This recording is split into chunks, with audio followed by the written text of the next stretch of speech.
Good afternoon. Afternoon. Thank you so much for joining us here for this panel. I know it's getting a little late in the day, but we hope you still have a lot of energy because we have some amazing people here to tell you about the education workforce and how important it is to making progress in education. My name is Lisbeth Stier. I am the director of the Education Commission.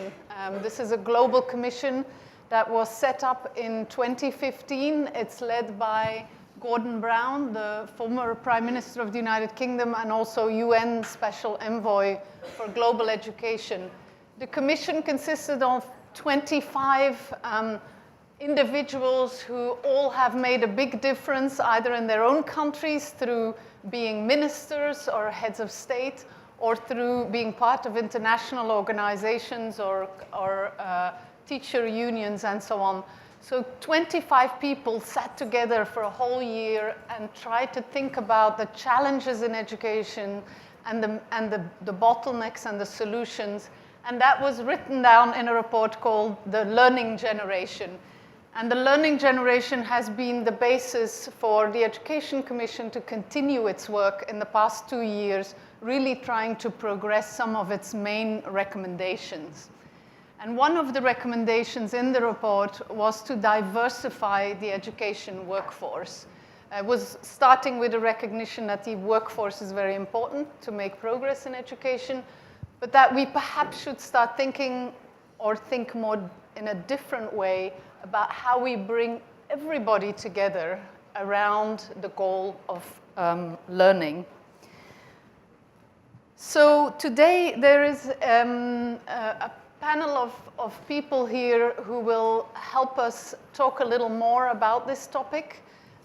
It's quite important for us as the Commission because we are in the process at the moment with the support of the UK government to bring out a global report called the Education Workforce Report. And that will come out in July, where we again have been bringing together the evidence that exists today around this idea of diversifying the workforce and bringing everybody together around learning. And then we are also doing a number of case studies in 3 countries, Sierra Leone, Ghana, and Vietnam, and that will continue until the end of the year. So we're really looking for the best ideas out there, and I will get, I'm sure, quite a few of them today from the panel here, but also hopefully from you all in the audience. So let me quickly introduce the wonderful people here. I will do it quickly because there's no way I will tell you how wonderful they are in the time we have available. So I will summarize. I have 2 fantastic former ministers here who each have done amazing things in their own countries. Jaime Saavedra, who was Minister for Education in Peru and now leads the World Bank's global practice on education. We have Joo-ho Lee, who was Minister of Education in South Korea and has since then been on the global stage bringing the experience of education in Korea and his work also as a former academic to the Education Commission as a commissioner. He's leading a lot of the work that we're doing within the Commission, also associated with the KDI, which is a Korean Development Institute and research institution. I have Sharath Jevan, who is the founder and CEO of STIR Education. And STIR is an organization that aims to spark the intrinsic motivation of teachers. Very important to make progress. We have Lucy Lake, who's the CEO of CAMFET International, and CAMFET is all about inclusive and equitable education, and in particular working with girls. And then finally, we have Dennis Misney from the Lehman Foundation. You head that foundation, and you are basically trying to transform education in Brazil. I think I could summarize it like that, working with a lot of partners there. So I will first ask some questions from our panelists and then open it to a discussion. We want to keep it quite interactive so you don't fall asleep. I'm sure you won't, but I know after a long day and with jet lags, we don't want that to happen. So first of all, I want to go to you, Jaime. The World Bank has brought out in the past 2 years 2 big reports called the World Development Report. And the first one, 2 years ago, was on education itself, on learning, the learning crisis. The second one was on the future of work. Both of these reports emphasize the importance of education. Now, bringing that body of work together, what would you say is the role of the education workforce, and in particular the teachers, in our ability to make progress in education? And what challenges do you think we are facing in bringing the right number of people and human resources to the sector to make progress? Well, thank you very much for the opportunity. I think a key factor of everything that we can do in terms to improving quality of education will be teachers. Despite technology and artificial intelligence, machine learning, everything, education will continue being, at least in the foreseeable future, a human interaction intensive endeavor. Right? So we need to have clarity on that. And actually, everyone here in this room, all the adults here in this room, everyone will remember by name, that teacher 10, 20, 30, whatever years ago that said something that changed the way you think about things. Everyone will remember that good teacher and will also remember that bad teacher, right? Both, right? But it's amazing. I mean, 40 years later, you will remember the name of that person. Right? So that's how important teachers are in the life of people. Right? So when we are not, each time that we see that we don't have the right person in front of a student, right, it is a tragedy. It is a tragedy. Either if there's no teacher or if we have a teacher that doesn't have the right support, the right motivation, the right qualifications, right? If that interaction between a not so good teacher and a boy or girl, if that would be our daughter or our son, we would say that's a tragedy. We would say, well, this is an extremely serious problem. I'm in deep trouble, right? But we know that that is happening for millions of kids, right? So that, I mean, we need to think it that way in order to understand that we are in a very serious problem. Right? Because we have fantastic teachers, like the ones will be awarded tomorrow. Yes, we have fantastic teachers, but not all students are in front of a fantastic teacher yet. Now, what to do? I mean, that will be what we're going to be discussing the whole hour. But there are a few things. One is that, in terms of for instance, the type of dialogue that we're having now at the World Bank with governments, true. We have been investing a lot on training, on teachers' training, which is important. That's important to do. But it seems to me that we have been investing a lot on teachers' training because that's the path of less resistance, right? It's, well, who will disagree with that, right? So, and is it bad? No, it's okay. We should do it, right? But first of all, not necessarily all the training in which we're investing is the right training or the right quality or the right type of training. We can discuss more about that. But actually what we need to do is to reform the whole teacher's career, right, in many countries, right? And make sure that all countries have the right HR function, right, in the sense that they have the right structure in which they select, they prepare, they form, they incentivize, they care about their well-being, they promote, they check what's their accountability, the whole HR structure that you need to have regarding the teacher's profession, right? So that's the type of reforms. That's more complicated, right? But actually, we need to do that whole package, which includes teachers' training, right? But doing only teachers' training, that's the only margin. And the second point, and then I'll shut up, is that we need to take politics out of the classroom, right? Actually, I went to Ceará after a visit of the colleagues from Lehman, I was very curious about what has happened in Sobral in Brazil and in Ceará, which is a municipality in Brazil, which 10 years ago was in the position 1500 of the ranking of municipalities in Brazil. Brazil has excellent data, right? So we know where each municipality is regarding learning, and went from that position to position number 1.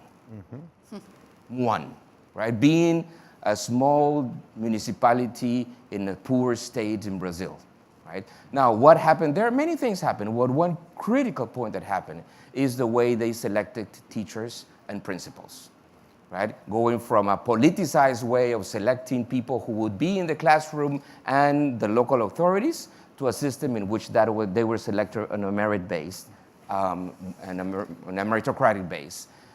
What the mayor of Sobral told me was our political decision was to take politics out of the classroom. And that, I think, was a fantastic political decision. Let me leave it there. Great. Thank you. I will turn to Juho next. Juho, you come from a country that really cares about innovation, technology, and cares very much about education, a topic taken very seriously in South Korea. We know that the introduction of technology has been challenging in education, and it's often met with a lot of resistance. It's often not led to the results that we had hoped it would bring.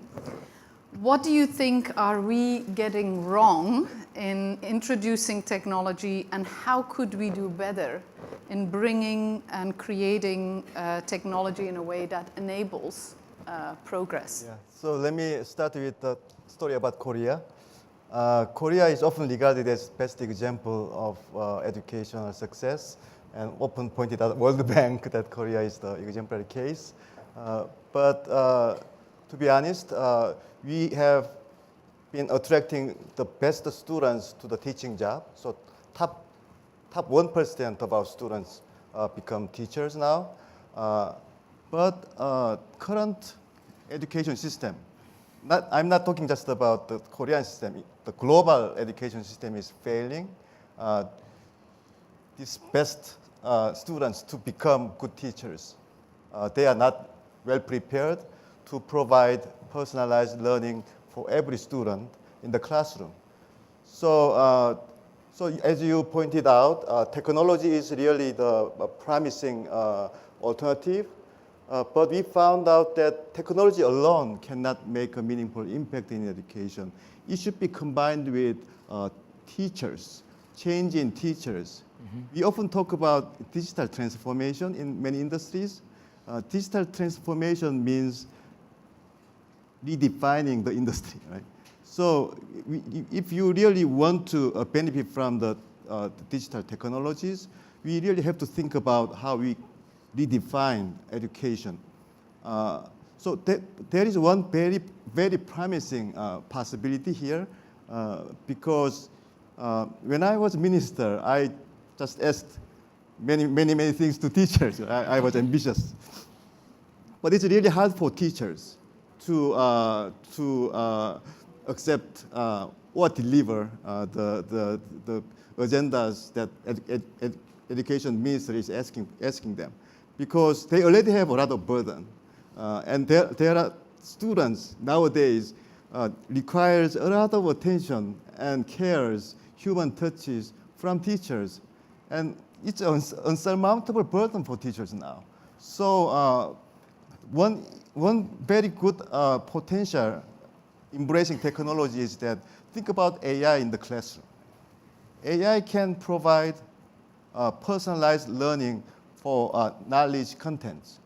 So maybe teachers don't really need to deliver the curriculum content at all. It just let AI do this and can focus on the things that teachers really want to do: human touches, human connections, mentorings, and so forth. But this really a good big idea is never tried in reality. It's really big, it's really difficult, but to many experts and educators, this could seem to be a really good solution. So how we can make it happen? Because I am working with Education Commission, maybe we can globally collaborate to make this happen. So think about this big idea, how we can achieve this. Maybe you can split into small steps and try it step by step and learn from each step and share the experience globally, and we can attain the goal. Right? But currently, in many countries, as you pointed out, the educational policies and efforts is really fragmented and not coherent, and regime by regime, country by country, we actually try different things, and different initiatives are coming and going, and there is no accumulation of experience in making real big changes happen in education. So now I think it's time for collective action to make this big changes happen in reality. Mm-hmm. Great, thank you. And I think you point out an important thing, that the introduction of technology can help with address some of the content issues, but gives teachers the opportunity to focus on these skills that we keep on saying are so important in the 21st century. Yeah. So we've said now it's so important to think about creativity, teamwork, collaboration, and all these skills that are being added on to what teachers already may need to teach. And so I think what you're saying is technology could really help sort of deliver all of that in a coherent way. And I think as a commission, what we really are thinking of is how does the entire workforce, teachers, but also other personnel, need to embrace, or how do they need to change to be able to embrace that kind of innovation? And to talk about the sort of part of the workforce that maybe we are not always thinking of, I'm going to turn to Lucy Lake. Coming back to the Education Commission's recommendation that there's a need to think of the entire workforce and all the roles and responsibilities that are necessary to deliver quality education. That becomes particularly important when we talk about the needs of marginalized children and those who are left behind, who may have all sorts of needs, whether they are even health needs or there may be psychological needs. And so the question is, how are we doing today in addressing the diversity of needs of marginalized children and girls in particular? And what have you learned through your work in terms of what the critical ingredients are to make progress? Thanks, Elizabeth. And I think I'm quoting the World Development Report, actually, that you mentioned earlier, and saying that that schooling without learning is a wasted opportunity, but more than that, it is an injustice, and it's those children whose society is failing most who need a good education to be able to succeed in life. And I think that while we're all familiar with the problem of exclusion and the numbers, the millions of children who are excluded, what's more obscured is the problem of exclusion within education. Children who are attending school erratically, who are not engaged in learning. I think that is a huge issue. And indeed, it is a cause of dropout. In the surveys that we've done, we found that low academic self-esteem was the highest cause of dropout behind poverty among marginalized children. So in thinking about how do we bridge that distance between going to school and learning, that's when I think, to your point, we need to really think about what are the complementary roles that sit alongside qualified teachers delivering learning in the classroom that can help the most marginalized young people engage, so that we not only address the issue of exclusion, but that we also ensure that young people are enfranchised in and through education. And just to provide an example as to what we mean by these kind of complementary roles, one role that CampFed has developed, and with some success and at scale, is what's known as the learner guide. learner guides are recent school graduates who are signing up to an 18-month voluntary commitment to go back into their local schools and deliver a structured curriculum on well-being and self-development in complement to the academic curriculum. And these are sessions that are integrated into the school timetable alongside lessons delivered by formally qualified teachers. And these learner guides are highly effective in bridging that distance, in bridging the distance between home and school for many of these marginalised young people. Because particularly at secondary school level, it's more than about the distance you walk to school. It's also about the fact that you may be from a home situation where parents never went to school themselves, and that suddenly becomes more of a barrier when you're at secondary school level. Bridging the distance between the fact that the curriculum, the formal academic curriculum, may be removed from the kind of relevant skills needed by those young people within school. And also the fact that they are role models, that they're working in communities where often teachers have been deployed who may not be able to speak the mother tongue of the children in the classroom, and also for girls in a situation in rural areas where the majority of teachers are male, that it does provide that role model. And as a result of that role participating in schools alongside formal teachers, we have seen some significant results both in terms of the academic outcomes, but also in terms of young people being more resilient, more likely to persist in school, more likely to feel positive and that education is relevant for their future. But I think the other side of it as well is that for these young people who are stepping out from school and becoming learner guides once they've graduated, it's also providing a new pathway of opportunity for them, which I think is particularly important for marginalised children, recognising that the post-school represents an abyss for many. They need something to be able to bridge into formal employment. And so we've worked to create a recognised qualification, a qualification recognised by ministries and by teacher training institutions, so that learner guides can gain currency, gain some level of accreditation, and they will then form the pipeline of future trained teachers. And those young people will then themselves represent role models for marginalised young people. So I think it is about how do you not only address the needs of marginalised young people in the classroom, but open up that pathway beyond school so that they in turn can influence and ultimately transform the education system and ensure it is achieving that inclusive and equitable education. Yes, that's wonderful. It's a great story of using all the assets we have to deliver education. And we had a very meaningful conversation about this at our education workforce high-level steering group this week, where the representative from Sierra Leone said 30% of my workforce is unqualified, and she said it's a deficit for us. And then people said, but maybe we should turn that deficit into an asset. And that is, I guess, what you have been doing is you have people there who are not qualified, but you're turning them into an asset, which I think is really wonderful. Dennis, I'm going to turn to you because you've led many efforts to improve education outcomes in Brazil. And actually, I didn't tell you I was going to ask you this, but you told me at some point that you realized at some point that you had to do things differently in Brazil to have an impact. And that as a foundation, you changed the way you were operating. And that you had to really move to a sort of systems approach. What does that mean when we talk about individual teachers? Tell us a little bit about how did you achieve that system approach? What's the secret?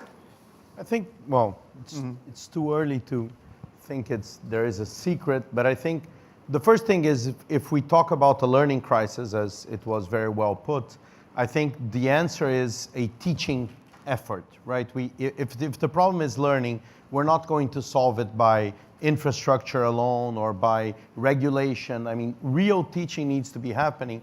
And I think Brazil is one of those cases, as I believe in many cases Latin American countries share that, where we did a lot of the right theoretical things, demand for qualified teachers and increase the school day and provide the infrastructure, but we're not really seriously looking at how learning was taking place. We're not really valuing the teaching profession as the need to really ensure that every kid was learning, but just to fill some bureaucratic roles or to have a very theoretical preparation. So we believe education is not going to be transformed by any silver bullet initiative, but if you think systemically about it, and if you put at the center of education reform learning, and if you put teaching at the center, there is a higher chance of success. We have been focusing in Brazil to build a coalition around first organizing what kids should be learning, and this was a very important movement in the country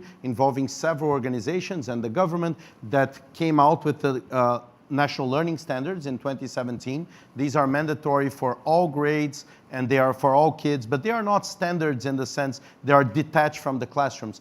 Teachers all over the country participated in the process of building the standards, and they participated in reviewing the standards, and now they are leading the way in terms of implementing this. This needs to come, not only standards, but really work inside the districts. And I think when we talk about teachers, we have to think about what are the environment that is needed for teachers to really best perform. And I think this environment starts at the school level with an environment that is cohesive for learning. We talk a lot about the needs for autonomy for the teachers, but autonomy is not as useful if you don't have a support system, if you cannot learn from your peers, if you cannot have someone in the school. In Brazil, it's the pedagogical coordinator who's really trained to identify what's going on, support the teachers in improving their lessons, and encourage collaboration between different teachers. It's also really important, and we have worked with that, to create at the district level opportunities for all the schools to share their best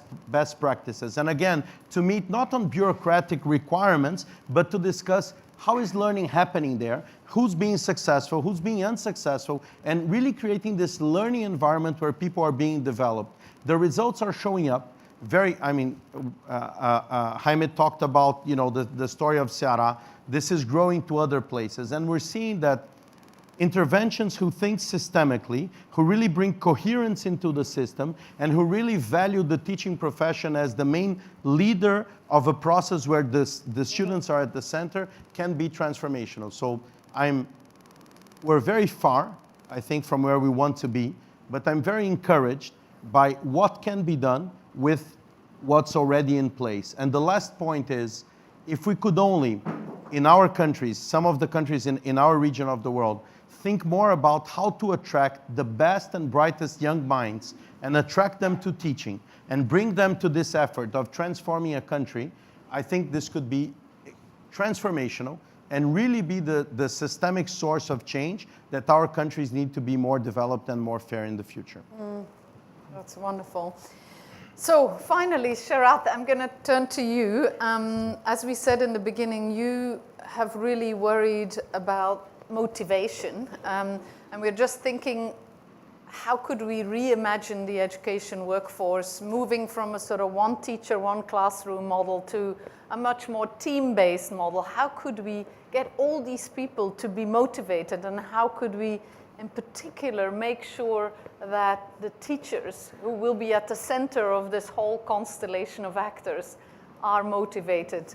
And what have you learned through your work? Yeah, thanks, Elizabeth. And I think I'm going to talk a little bit about the idea of the middle tier in education systems. I'm very excited that came out of the workforce and it's coming up as a big emerging theme. I speak with some hesitation as someone who's got a personal middle tier that's perhaps a bit too big, as my wife would say. So, but we've been on a quest at STILL for the last 7 years to figure out what will really get teachers to fall in love with teaching again. And being Indian, I believe you can fall in love after getting married.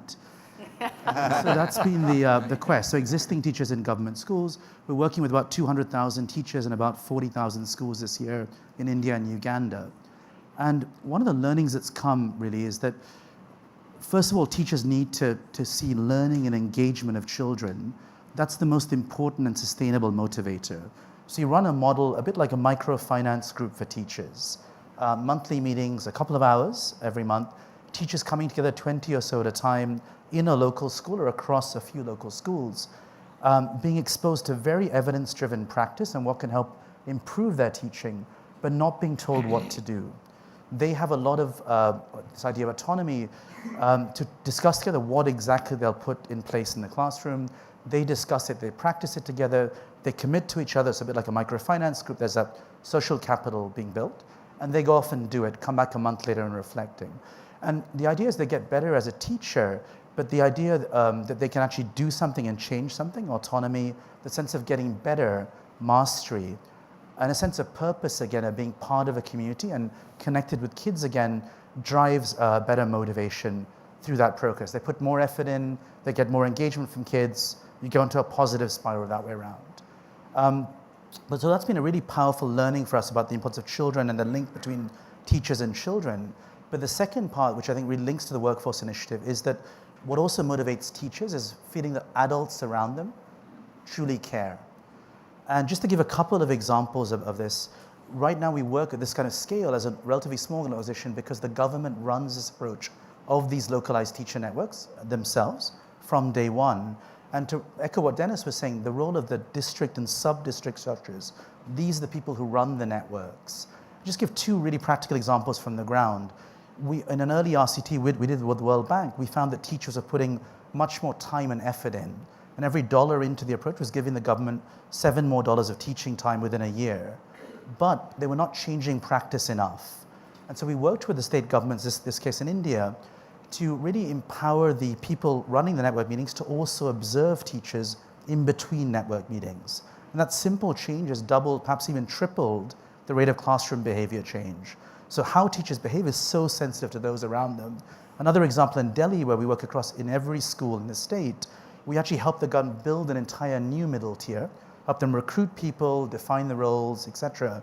And DFID had done an early evaluation.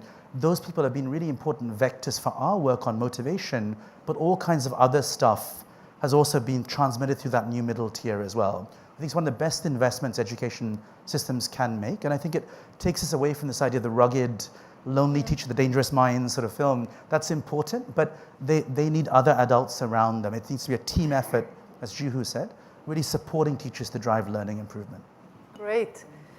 Well, we've got a lot of very good ideas here. I'd like to open it up to you all to help us think more deeply about this issue. If you have any questions around how to strengthen the role of teachers, how to, in particular, what is the role of all these people that surround teachers to enable them to do better, and then how can we build in technology in this whole constellation? Please raise your hand and you can address the panel. This will start maybe, oh yeah, I'll follow the microphone. It's okay, you can.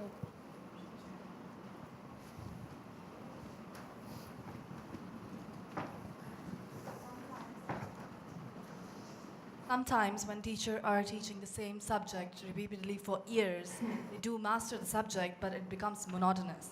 And then they get tired, and then they get angry, and then they're angry at the student, and the student wants to gather all that information, but is terrified.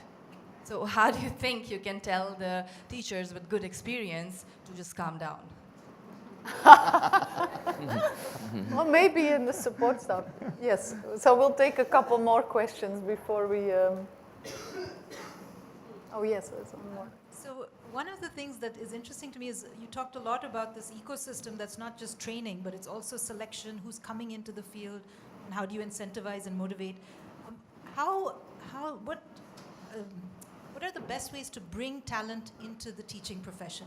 How do we motivate young people who want to teach, especially if you're in a system where teaching doesn't have a whole lot of status, it's not paid very well? How do we motivate our bright minds come into the teaching profession? What can organizations, NGOs, or schools do to make that happen? Great. Yeah, let's take a couple more, and then I'll come back to the. Hi there. I work for an organization that helps do a lot of disruption in education in the United States, and one of the things that my work revolves around is this idea that knowledge now is ubiquitous. It's everywhere. If we think about how we've learned, we quickly go online to YouTube to learn something. So I'm wondering what you're seeing in your different contexts of what is being shed from the role of the teacher and what are the new roles of teachers, given that the sage on the stage perhaps is starting to go away. Yes. Yeah, we'll take 2 more and then we'll come back. Then Come we'll back to forget that. all the questions. Actually, I have a question or something in mind that there is another aspect of looking at the role of the teacher when we're saying that the role of the teacher also to prepare learners and to prepare young people for the job market. So at the end of the day, we need to hear from the job market and the workforce that what is needed. So what could be done to make the people in the education sector to be informed about what is needed in order for them to prepare the students for the job market? Yes. I'm interested to hear from the panel about the experience about national awards, the Global Teachers Award and national awards in their countries. How are they serving their purpose as motivation for teachers or not? Great, thank you. Well, angry teachers, I think that's one for you.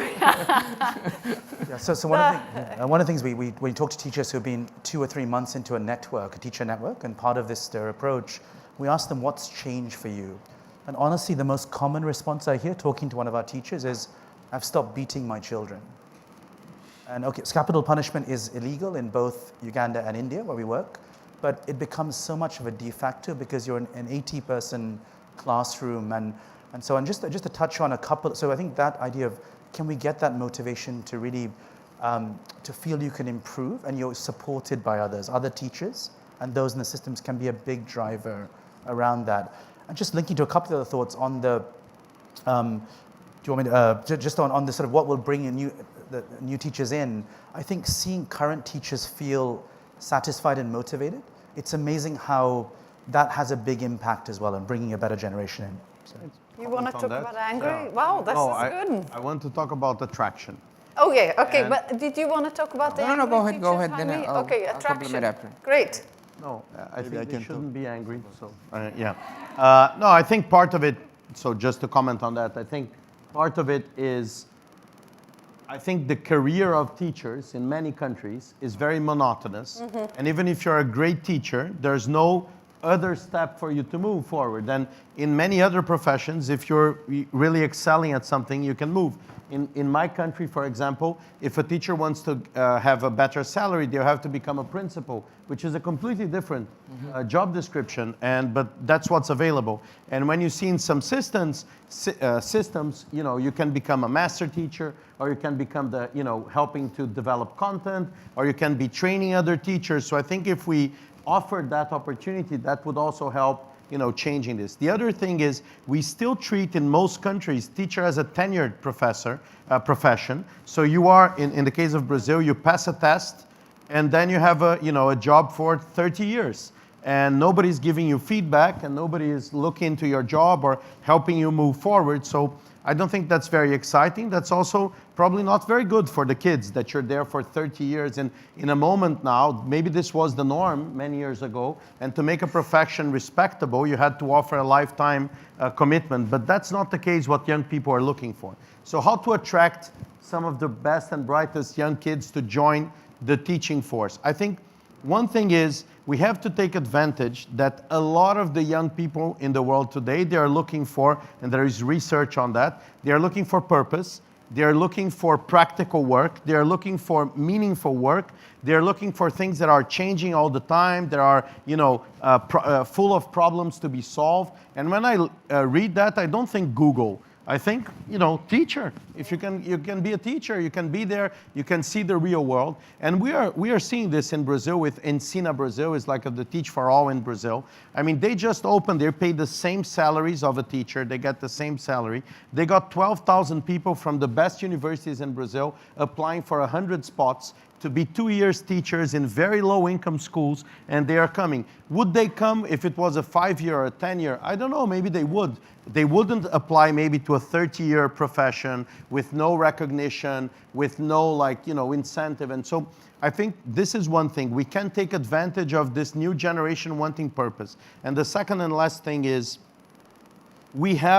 there are some examples, I think Chile is a good example, where they actually, they approved a new policy for teachers when they said, we're going to gradually over the next 10 years increase the minimum grade you have to have in order to be able to access a teaching college, like to be able to go to ed school and to become a teacher. You need a higher grade in your high school, in your SATs equivalent or A levels, or I don't know in your countries what the equivalent is. And I think that's really important because that costs zero, and that shows that more and more better people are going to be. That values the profession. It shows you need the best in your generation to train the next generation. And by itself, it starts to create some more scarcity in the profession, instead of being about oh, please become a teacher, we're desperate, come, we need, and which I think is just we have to change the narrative around teaching. We have to elevate it. And of course, paying better is good, but I think there's a lot of things that we can do before that can be as effective. Great. Do you want to say something about the sage on the stage and the guide by the side as well? So according to the Bloom's taxonomy, very well known to education people, students are required to first master and understand knowledge, and then asked to analyze, apply, and create. So, but mostly teachers are just tied up to the function to make students memorize and understand. But if you really able to embrace artificial intelligence and education technologies and let them do this delivery, then teachers can move up to the Bloom's taxonomy and can focus on analyze, apply, and create.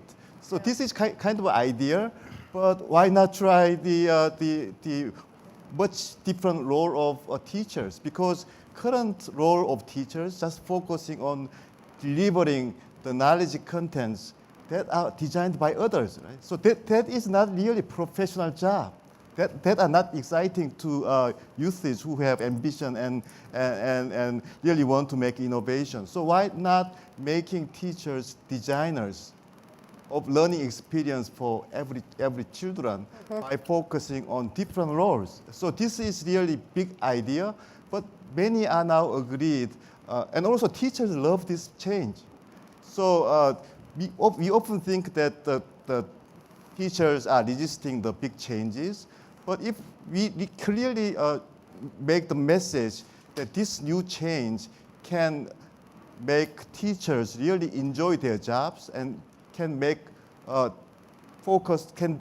them focus on what they really want to do, why not they are embracing those changes? Yeah, and I think that's evidenced by a lot of the teachers who are competing for the prize this week. That is, they stand out because of what you were describing. I'm just going to ask Jaime to respond to the workforce issue, the preparation. Let me first, think about this issue of that knowledge is ubiquitous, right? So then what's the role of teachers? And sometimes I think, I don't even know who remembers here this, the cover of this record by Nirvana, right, in which there is a baby in the middle of a swimming pool, right, in the middle there, right? Depending on your age, you will remember that the cover of that record. But for me, it's like that, right? That's all the knowledge. But there's this baby. Like, where do I go? Up, down, north, south, and actually, that's all the knowledge that exists. And actually, yes, true. All that knowledge is available now in the internet. If you have an internet connection, but let's assume you have it. Yes, but someone has to guide you and help you, not only guide you, but have that feeling of where to go, right? What are the right questions that I should be asking myself? How can I have some critical thinking that can allow me to go from one thought to the other? And that's the role of the teacher today, right? So it's much less about knowledge, but it's much more about learning to learn, right? About creativity, about asking yourself questions. Now, that makes it a much more complicated and much more challenging profession than what it was before, right? So and then it goes to the other question, then how we attract the right people to that profession, right? And actually, I don't think that we're gonna solve the problem with marginal changes in terms of the structure here and there. It has to be that countries start thinking, okay, how do I move from this steady state to this other type of profession, right, in which I'll give, and everything that you said, right, in terms of the structure of the career in which you have a career that it's really motivating, right, that it's tough, that it's difficult, right, but at the same time in which you can provide all the possible support for that person to do his job or her job well, or the right career path, right? At the same time, that person has to internalize the immense responsibility that she or he has, right? So she has to internalize that she cannot or he cannot beat someone, right? She has to internalize that she cannot be angry, right? She has to, whatever happened, she has to leave her anger at the door, right? Because everything she's doing inside or he's doing inside the classroom will have an impact on the life of that student, right? So that internalization is absolutely critical. They have to be there also thinking, look, this is not a job, right? Yeah, it is a job, but by the way, it is a job that is about giving the tools to a person to be happy in life, right? So that's a very tough job. So there has to be that internalization as well, right? As part of this structured career that you were describing. Right. Before I go back, there was the national awards. Is that something, Lucy, you would like to say something about? Yeah, I can. I mean, I think, and just picking up on Dennis's point about changing the narrative, because I think awards and celebration can be a way of really shifting the narrative. And so one of the things that we've been doing in ministries of education is looking at how you can reward and award and celebrate teachers who are actively bringing back into the school system those young people who might have otherwise been excluded. So I think there is a way to do that. And I think just going back to how do we attract the brightest and the best, it's also about ensuring that the teachers are representative, and so ensuring that we are attracting a cross-section of people to want to engage in teaching. And just finally on the monotony point, I think it's also about thinking about the monotony of the young people in the classroom, and for those who are most marginalised, feeling disenfranchised, feeling that the materials that they're confronted with are often not related to their own experience, that reinforce a sense of other and better. And I think for a teacher to be able to enfranchise those children, to find ways to engage in new materials, provide access to young people, that really helps reinforce themselves. And Jaime, to your point, is about them developing as individuals and being happy. That I think there's a real opportunity for creativity around thinking about that process of enfranchising the young people within the classroom. So yes to awards. We'll take some questions in this section. I don't know how you're going to manage, but Yeah, we'll just take 5 and then I'll bring them back. We're asking for the questions here, and then we got 7 minutes. Say quick, say quick so I can go around. Just a question for you, sir, because I'm a member of the parliament in Italy, and before that I was chief of staff of the Minister of Education in Italy. We passed a major reform, 3 billion worth. One of the key issues was about selection, training of teachers, etc., etc.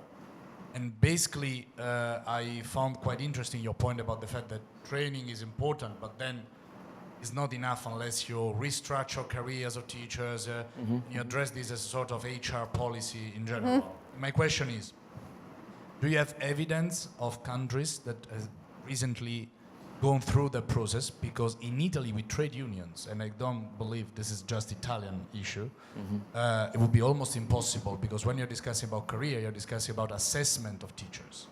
That's an extremely sensitive issue. So do you have any hints in terms of policy design and best practices across the world? Thank you. Perfect. We can say it quickly, we can get more of you in. Yeah, just go down, get 5, and I'll come back. Thank you. First, this is a huge issue, so it's great to hear you. I am Joaquin from Chile, so I know the case that you mentioned, Dennis. And we attract, in my organization, an NGO, attract high-performing students into teaching career programs. It is called Elige Educar, which means choose teaching. And we have found out through research that the things that motivates students to apply to teaching careers are three things. One, like the intrinsic motivation. Secondly, the status of the profession. And thirdly, the working conditions. So I would like to ask you how to combine those things, because it's not enough to say, come to the teaching profession is beautiful if people won't support you when you say, I'm going to become a teacher, and if you don't have the conditions needed. So how to combine those elements for the profession that societies need? Fine, great.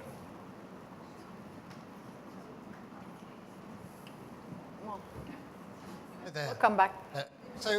It's always a bit of a concern to me that we have a discussion about the teaching profession without representatives of the teaching profession at the table. And there are 32 million teachers who are in a union and unions connected to Education International. And I think this is a problem not just in this space, but one which is echoed in so many policy spaces at a national level, where teachers and representatives of teachers in unions are not involved sufficiently in a policy dialogue. And if you want to find practical solutions to improve the teaching profession, you need teachers who are elected representatives to be part of that process. Now, sometimes unions are presented as part of the problem, but they have to be seen as part of the solution and have to be brought into a policy dialogue so that they can share their experience and their expertise. It's disappointing that it's not here, but it needs to be addressed at every level. Yes. I agree. We can get you could comment on another... What is the role of teacher unions in that policy dialogue? That would be the question. Yes. Hi, Pinky Jane. I just have an observation to make. I come from a country where teaching is highly regulated, highly scrutinised, highly league-tabled. And what I notice as a teacher educator is that though I don't agree with that measuring and measurement, it's a driver for change, because the minute you start measuring and comparing on a national level, it changes things. And I wonder whether the question I'm asking is that maybe a league table of some description, and I say this with caution, of good teacher education across national fronts will encourage government, and this I just want your expert thoughts on, moving the teaching profession, because it seems to me that there is plenty of research from countries contextually as to what makes good teacher education, what makes good teacher education as a continuous CPD profession as well. Why aren't we looking at all of those and using those as a measure to drive government? Because as people, we can make the decision to make the change. And governments do make decisions when they're compared against each other. As much as I disagree with league tables, is my question. Yes, great. Thank you. So first of all, I want to clear up I absolutely agree with you, David. We actually had supposed to have the Education International here, but they couldn't join at the last minute. Education International is vice chair of the Education Workforce Initiative, and we are desperately wanting to engage the teachers, because if the teachers are at the center of things, they are at the center of change. Definitely, so we are very much engaging them in the effort. I will turn to Juho as well. To that, based on many experience, you know that we found many education policies are reversed and stopped after the change in government. So many education policies have been successful because it's not coherent and cannot be continued regardless of government changes. So, and I found that to make policies coherent, the strategy to make teachers have an agency of change is very important. Teachers can keep policies continued, not policymakers.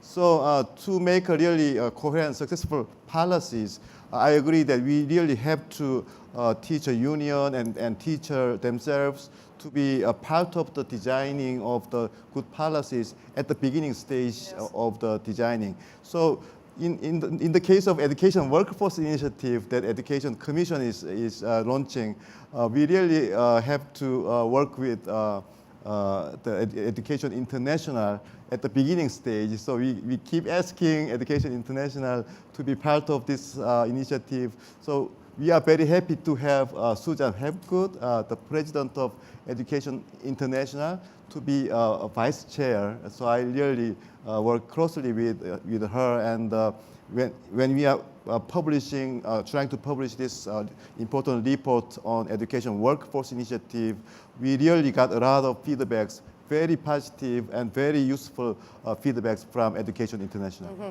Yes. Yeah, so a couple of thoughts. One is that, I mean, actually it's not that they should be part of the discussion. Actually, the only way an education system will improve is if the work of all teachers in the system improve. So it's not that they are part of the solution; they are the solution, right? So it's way more than that, and actually the role of unions could be extremely important. And actually, you do see in some countries unions in which the most important discussion with unions is what's happening with learning. That's the main discussion. Is not, of course, as all occupations, I mean, the working conditions matter, are very important, but the most important thing is what's happening with children, right? So, I mean, in those systems, probably it's not happening what you were describing, that there's beating in the classroom, right? So, I mean, if that happens, that is unacceptable, right? But actually, the good systems are the ones in which the unions are, I mean, that's not the problem. The problem is that how can we change things so that learning is even better, right? So that's the type of discussions that you should have, and that might happen. And then finally, on the examples in which there are changes in the career, I mean, there are changes. I mean, there are the example that we give in Brazil, what's happening in Dominican Republic, what's happening in my country, in Peru, in which there is an introduction of meritocracy in the sense that what teachers do, right? Their performance, how do they engage with students matter a lot in terms of their progression in their careers.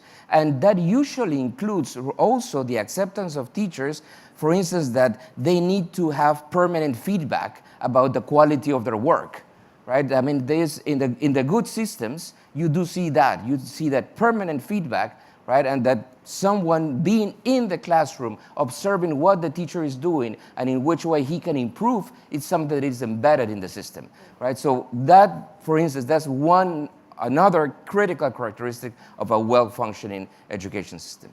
Great. We have 3 more minutes. Sharat, you get one, you get one, and then whoever wants to have another. Just a very quick, just to build on David's point. In Uganda, we've been doing a really interesting partnership with UNATO, the National Teachers Union. I talked about the middle tier system. There isn't one in secondary schools. And so with them and the MasterCard Foundation, we're actually, the UNATO is becoming a middle tier, doing the support, supervision, practice, coaching, motivation. And it's been a really effective partnership in a quarter of all Ugandan schools now. Good. Dennis? The very quick point is, I think for a long time, a lot of the players in the education policy debate, including and maybe especially foundations, I think had a way to look at transforming education as like, this is very simple. If only I could be running this would all be solved. And that's how the private sector looks at it. A lot of people, they think because they went to school, they are experts in education and teaching. So I think the first thing that we need to do if we want to value the profession and make the large scale change that was mentioned here before, is we have to say, teaching is rocket science. Like, it's really hard to enter a classroom and have 40, 50 kids and come inside and with very different background, with very different knowledges, and really transform all of them into the experts that we want. It's like, we talk a lot about in education about, like, you know, the Harvards and Stanfords and Oxfords, but what they do is they select the best possible students in the world, they pay a ton of money, and after 4 years, they get the best students in the world. Not a lot of value add, right? And so if you look at like a public school, what you want is open your doors, get anyone who comes, very small budget, but deliver after 12 years the best students in the world. That's what we all expect. And I think if we're going to do this, we have to recognize That is an extremely, extremely hard thing to do, especially at the scale that some of our countries here need, right? So we have to be conscious of that. And in order to really tackle a very complex problem, yes, it's about money, but it's also about putting our best and brightest minds around solving the problem and embracing its complexity, not trying to simplify it. So I think if we can do this, we're going to have a very different decade ahead of us than the decades that we have before us. Wonderful. Well, thank you everyone for engaging with this debate. We hope you will engage with the Education Workforce Initiative as well. The report that is currently being written and will be released in July, the country cases that are taking place. We have Amy Bellinger here from our team who is also leading this effort, and we have Rachel Hinton from DFID who are supporting it. Please come and see us if you have ideas or want to contribute in any way. And I will thank this wonderful panel of people for their great contributions.